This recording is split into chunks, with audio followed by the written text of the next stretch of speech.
Bonjour, bonjour à toi, bonjour à tous, bonjour à tous tes habitants de la planète. Aujourd'hui, je veux te parler de la glande pinéale. Alors, qu'est-ce que la glande pinéale? Eh bien, comme son nom l'indique, c'est une glande endocrine. Donc, endocrine, c'est-à-dire qu'elle va fabriquer ses propres hormones et que ces hormones-là vont directement en fait aller dans le sang. Voilà ce que veut dire en fait endocrine. Elle est de la taille d'un pois, donc on est dans cet ordre-là d'idée, quoi, 8 à 10 millimètres. Et pinéale pour pain, pomme de pain. Elle fait cette taille-là et elle ressemble étrangement à une pomme de pain. Elle est située où? Elle est située au centre du cerveau. Vous avez qu'à suivre mon doigt. Voilà, on est sur quelque chose de là, à peu près. Là. Voilà, à peu près ça. Alors, qu'est-ce qu'on retrouve à l'intérieur de cette glande pinéale? Eh bien, à l'intérieur, il y a un réservoir d'eau en suspension, mais pas que. On retrouve aussi des cristaux d'apatite et les tissus que forme en fait l'intérieur de la glande pinéale s'appellent les pinéalocytes. Alors, quelles sont les fonctions et propriétés de la glande pinéale maintenant? Eh bien, on en parlait tout à l'heure, c'est une glande endocrine, on parlait d'hormones, mais quelles sont ces hormones? Eh bien, les hormones, on va retrouver de la sérotonine. Alors, qu'est-ce que la sérotonine? Eh bien, la sérotonine va jouer notamment sur l'humeur. Par exemple, si vous voulez, on a fait des expériences sur des rats. Dès que vous avez des taux de sérotonine qui sont très bas, eh bien, les rats commencent à péter une durite, à commencer à avoir des comportements très impulsifs, très agressifs, si vous voulez, et à défoncer de la souris. Donc, ce qui n'est pas un comportement très normal chez le rat, mes amis. Donc, après la sérotonine, on retrouve de la mélatonine. Donc, la mélatonine, ça va en fait réguler le cycle circadien, donc le cycle du sommeil. En fait, dès que la lumière du soleil s'abaisse, eh bien, la glande pinéale va commencer à fabriquer, synthétiser de la mélatonine et vous dire à vous tous, mes amis, qu'il est temps d'aller se coucher, d'aller au dodo. Eh oui, mes amis. Et ça se passe vers 22 heures jusqu'à environ 6 heures du matin. Donc il est important d'essayer, je vous dis pas je ne vous force pas, mais d'essayer de respecter ce rythme-là. Pour avoir bien évidemment un état, on va dire, sain. Parce qu'il est bien évidemment très important d'avoir un sommeil sain, mes amis, de faire des beaux rêves aussi.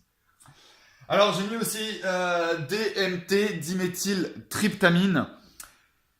La DMT, en fait, va induire des états de conscience modifiés.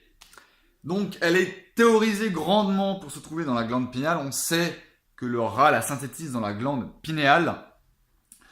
Donc, cette DMT, on va utiliser par exemple des potions comme la potion du yopo ou d'ayahuasca pour en fait forcer la glande pinéale à synthétiser en masse de la DMT. Parce qu'en fait, on dit que la DMT est synthétisée à la mort et aussi à la naissance. Et aussi pendant des états de rêve avancés, des états de rêve profonds. Donc la DMT est un élément très spirituel et va en fait vous permettre d'avoir accès en fait à d'autres mondes. En fait, si vous voulez, pour la petite histoire, il y avait un monsieur qui s'appelle Nick Sand. Et ce mec, un peu chez père, il a commencé à fabriquer des énormes quantités de LSD et de DMT en fait, parce que c'est aussi une drogue qui se fume, la DMT.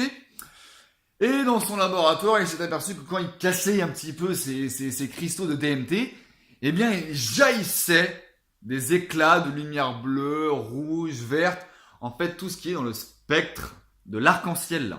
Donc, j'ai mis ici piézoluminescence pour la lumière et piézochromisme pour les lumières de l'arc-en-ciel. Waouh! Ensuite, j'ai mis ici, on parlait tout à l'heure des pinéalocytes. En fait, les pinéalocytes, ce sont des cellules qui ont une extrême ressemblance aux cônes et aux bâtonnets dans l'œil. Oh, comme c'est étrange. J'ai mis ici lié au cortex visuel. Cette glande pinéale, elle va avoir son propre système et elle va être reliée au cortex visuel.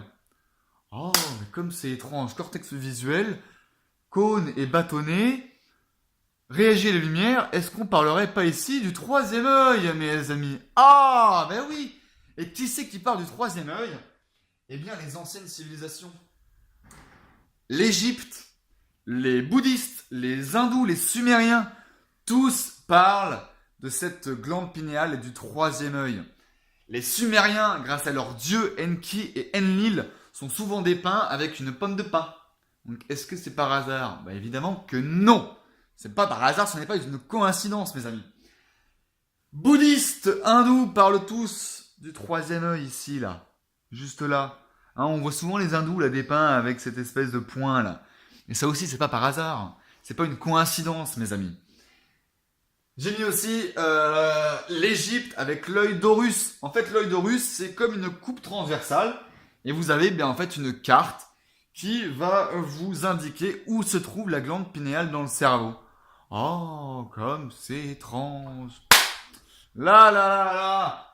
Le Vatican, les amis, dans une cour très connue du Vatican. Eh bien, il y a une statue immense de cette pomme de pin, d'une pomme de pin, comme ça. Et devant se trouve un sarcophage et devant des statues ce qu'on retrouve de Sphinx avec des hiéroglyphes. Donc on peut se demander mais pourquoi? Est-ce que c'est un délire artistique ou alors une coïncidence encore à mettre sur le sujet de la glande pinéale? Et la question qui viendrait du coup à l'esprit, c'est est-ce que ces anciennes civilisations, est-ce que les religions ne cacheraient-ils pas quelque chose sur la capacité même en fait de la glande pinéale à être en fait un portail entre ce monde physique et métaphysique. J'ai mis aussi ici champ électromagnétique. Cette glande pinéale va fabriquer son propre champ électromagnétique et va être, si vous voulez, le lien entre ce monde-là et les autres mondes un peu plus spirituels, un peu plus magiques, si vous voulez. Et faire en fait tomber cette notion d'ego et voir au-delà de ce monde matériel. Donc à l'heure actuelle, mes amis, c'est une guerre spirituelle. Bah ouais les mecs. Calcification, on nous calcifie notre glande pinéale les gars. Fluor, aluminium, métaux lourds, mercure, tout est bon, l'aspartame, tous les éléments raffinés vont être bons à calcifier notre glande pinéale et à nous inhiber nos capacités psychiques et spirituelles.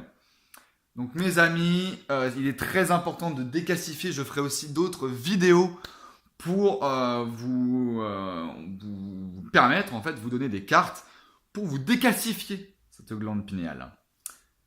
J'espère que ça t'a plu. Comme disait Bouddha, doute de tout et surtout de ce que je dis. Je te souhaite bon courage dans tes recherches et